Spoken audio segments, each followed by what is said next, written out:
Hello, my name's David Seaman, and this is the Three Lions Podcast.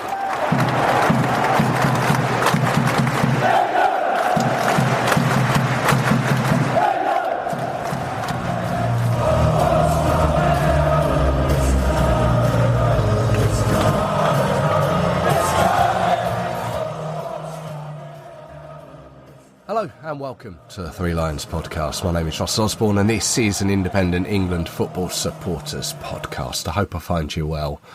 Hope you enjoyed the recent episode that came your way. That was the last minute goals episode. That's the one where I took a look at some of those last minute goals England have scored and conceded over the years. It is still available at your podcast provider of choice or threelionspodcast.com. Plenty has happened since then, so this episode is taking a look at, in the main, the 2026 World Cup qualifiers and how it affects us. I'll come to that in a moment, but first I just wanted to say thank you for all your support over the past year. It's been amazing.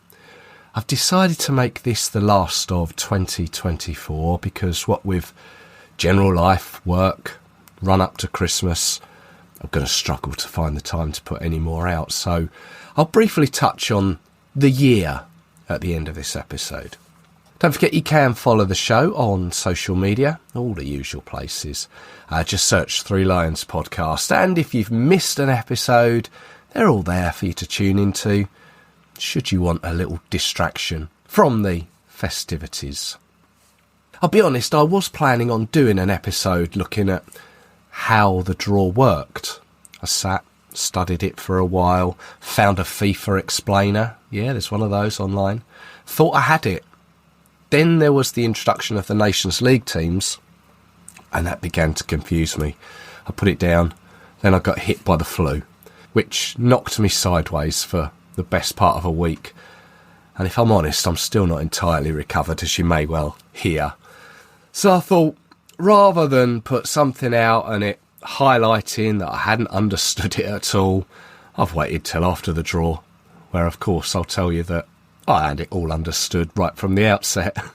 But for ourselves, the Nations League is over, and for a while we didn't know who our next fixture would be against. There were no opponents in the diary. That was until now. The World Cup draw has been made. Exciting stuff. I, like many of you, love a draw, be it for the FA Cup third round, the Euros, or the World Cup. Maybe not so much that World Club Cup draw. They made a right mountain out of a molehill out of that one, didn't they? And then a couple of days before the draw, not so much a draw this one, but Gianni Infantino made it all about himself once again, telling us what we already knew. This time officially that the 2030 World Cup will be hosted by Spain, Portugal and Morocco, helped along the way by Argentina, Paraguay and Uruguay. That's just for the centenary token aspect. And then they moved on to the big reveal, the big surprise, that Saudi Arabia would host the 2034 finals. I'm sure you'll remember all the stories around Qatar and its human rights records from a couple of years back, the LGBT side of things as well. Basically, get ready for all of that again. It's going to be like Groundhog Day.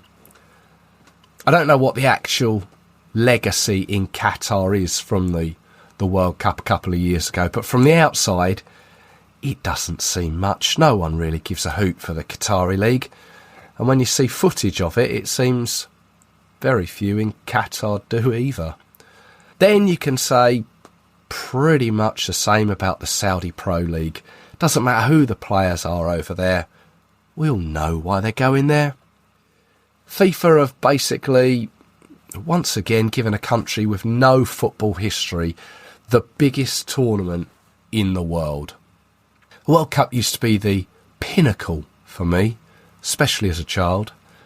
Hindsight, it's probably very rose-tinted, but Italia 90, USA 94, France 98, the dual hosted one between Japan and Korea in 2002. just seems so obviously tainted now, but it's just not the same. Let's move on before I crumple into a heap of my own nostalgic tears. Next thing you know, I'll be wishing for Sepp Blatter back.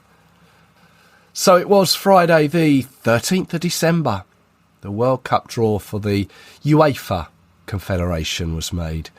Drawn from FIFA's headquarters in Zurich. To my surprise, there were no singing, no dancing, no visual effects. Maybe we'll have to wait for the final draw for that. It's crazy to think that the biggest confederation, UEFA, is the last one to get started. I'll touch on all those other confederations and where they are currently towards the end of this episode, but the aim of this one is to basically have a look at who we've drawn and when we'll be playing them. So out came Infantino again in his suit and white trainers. You're 54 years old, man. Get a grip of yourself. UEFA President Alexander Seferin looked like he'd been dug up and propped in front of a camera to say a couple of pre-recorded words. Clearly couldn't be bothered to make the effort to go to Zurich. But drafted into the draw was France's Robert Pires, Germany's Ariane Hinkst, Spain's Fernando Llorente, England's Rachel Yankee and Italy's Gianluca Zambrotta. 4 of those have won the World Cup at the highest level. One hasn't. I'll leave you to work out who that is. But the draw was made from 54 teams, all competing for one of 16 places. Now that is an increase of 3 from the Qatar finals of 2022. Now, first and foremost, England were in pot 1 alongside the usual suspects: Spain, Germany, Portugal, France, Italy, Netherlands, Denmark, Croatia, Belgium, Switzerland and Austria. So none of those could be drawn together. But it was Pires who pulled us out of the pot against the backdrop of the most annoying dramatic music. They swirled the balls around, lift their hands out in a robotic fashion to emphasise there was no foul play at work, and they'd plunge down to pull one out, inevitably getting flummoxed by the unscrewing of the balls to reveal that team name. But for the record, Wales were in pot 2, Scotland and both Irelands were in pot 3, so there was a chance that we could have drawn them. So Pires pulled us out towards the end of the first round into a 5-team group, Group K, which pretty much meant straight away that all this talk of a couple of USA friendlies that had been doing the rounds for the past couple of months were immediately quashed. That's not to say there will be no friendlies, as I'll touch on that in a bit, but here are the other nations that were pulled out throughout the draw to be our opponents. Serbia were pulled from pot 2. Serbia, of course, a nation we only met for the first time in the summer during the Euros. Jude Bellingham scoring the only goal in our opening group game in Gelsenkirchen. Previous to that, we've not played them before. Then came Albania from pot 3, a nation we've only met on 6 occasions before. And we've won 6 of those games. In fact, the last time we played them away, it was behind closed doors, as it was during the pandemic. Then came an interesting one. There were 3 teams left to be drawn from pot 4. Latvia, Faroe Islands and Armenia. 3 teams that England have never faced.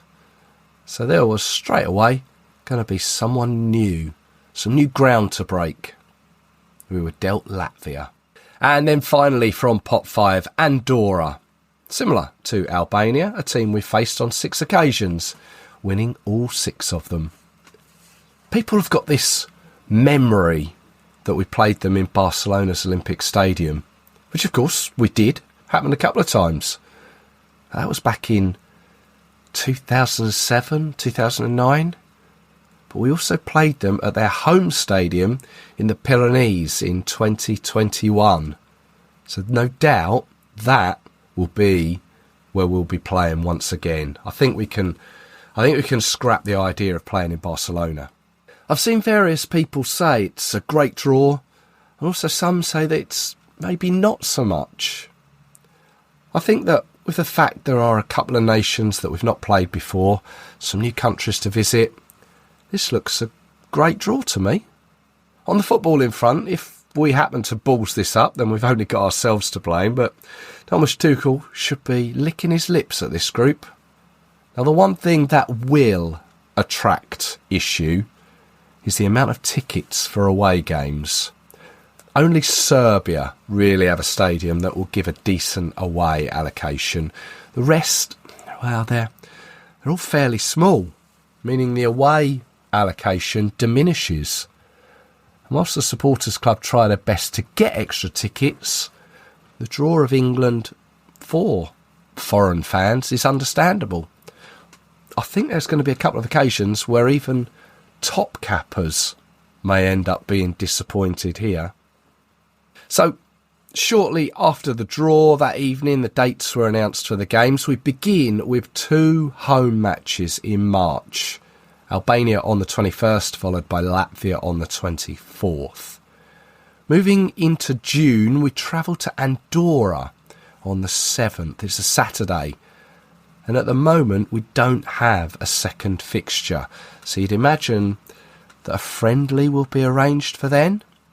But this is the time of that World Club Cup tournament that FIFA announced and drew for recently. That's shortly after that game where we play Andorra. So, yeah, who knows what's going to happen around then. Similar scenario in September. On October, when we travel to Serbia on the 9th of September. No doubt there'll be a friendly scheduled for around then. And then in October, Latvia away on the 14th of October with no other fixture at the moment. Then finally, November, Serbia at home and Albania away Sunday the 16th. So we'll wait and see who and when those friendlies will be. But anyway, I promised about checking on the other confederations. Let's take a quick look at that now. As I'm sure you're aware, the 2026 World Cup is taking place across 3 nations for the first time. Canada, USA and Mexico. So as it stands, they are the only qualified nations. And as I said, UEFA are the last confederation to get underway.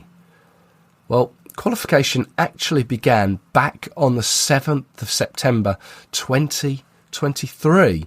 And the South American Confederation, CONMEBOL, when that began.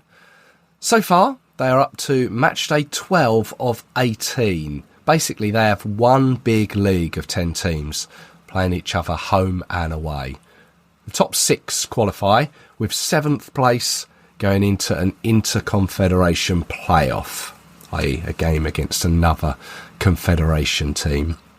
At present, Argentina, the holders, are top of that league, followed by Uruguay.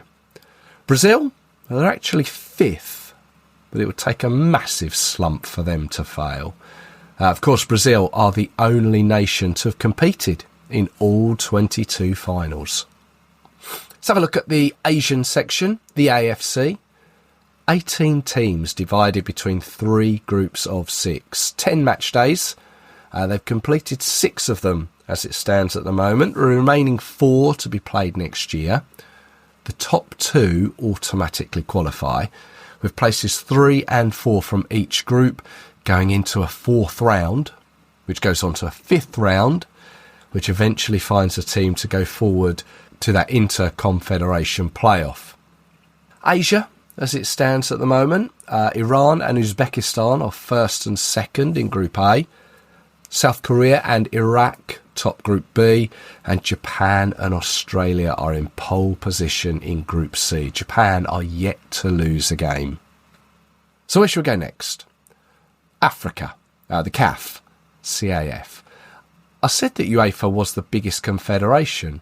Officially, it has 55 nations, but with Russia excluded, it's down to 54, which is actually the same as Africa, so I stand corrected there.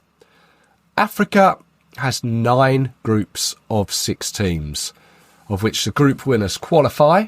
Then there's a playoff stage where an extra 1 team will go ahead to one of those inter-confederation playoffs. Now, the vast majority of the teams have all played 4 matches, although there is an issue with Group E, where Eritrea withdrew before the qualification began.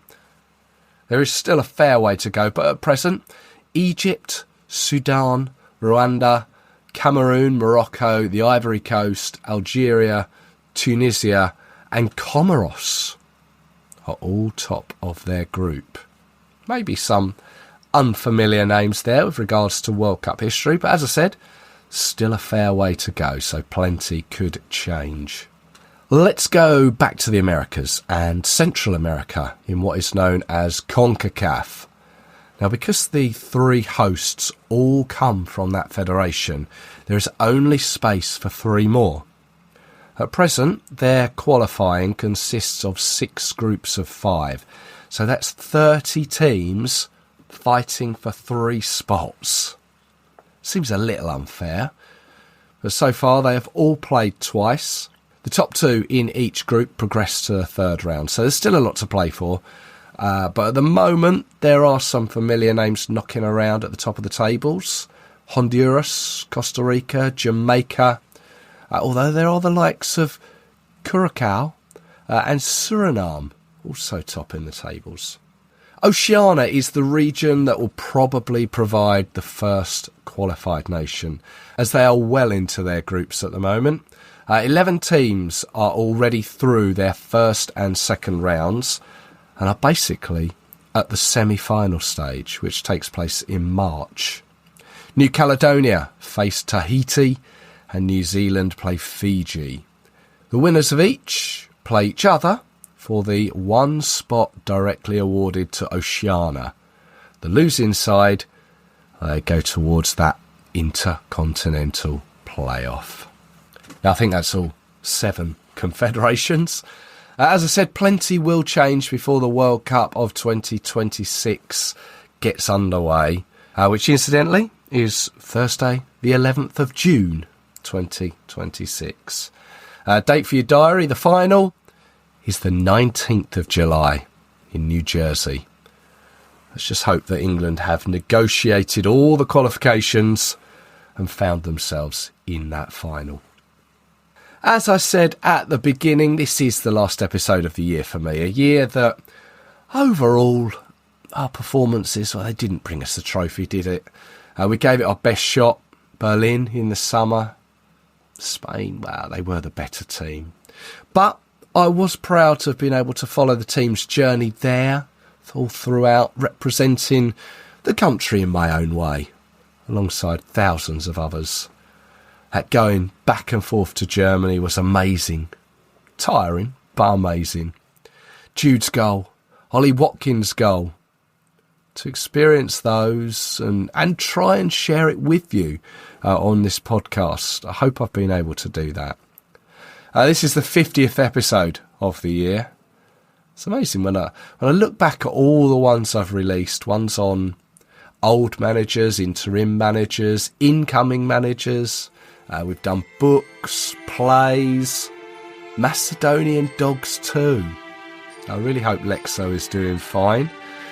I'd like to say a big thank you to all of you who have given up your time to be part of it, coming on, having a chat, sharing your stories and thoughts. And even more so, a massive thank you for those that have come back time and time again to listen to the podcast. It's really appreciated. I've got to say, just thank you once again. And also, I know I've mentioned it before, but thank you to all of you who have contributed to the Ko-fi account. Should you want to contribute to the monthly hosting of the show, just head to ko-fi.com/3 Lions Podcast, ko-fi.com/3 Lions Podcast. Anything you choose to give is gratefully received. Thank you. I will leave it there. Thank you so much for listening. Wish you a pleasant Christmas break, however you may celebrate it. Take it easy. Look out for each other. Take care. And I will be back soon in the new year. Hope you can join me for it. Until then, cheers.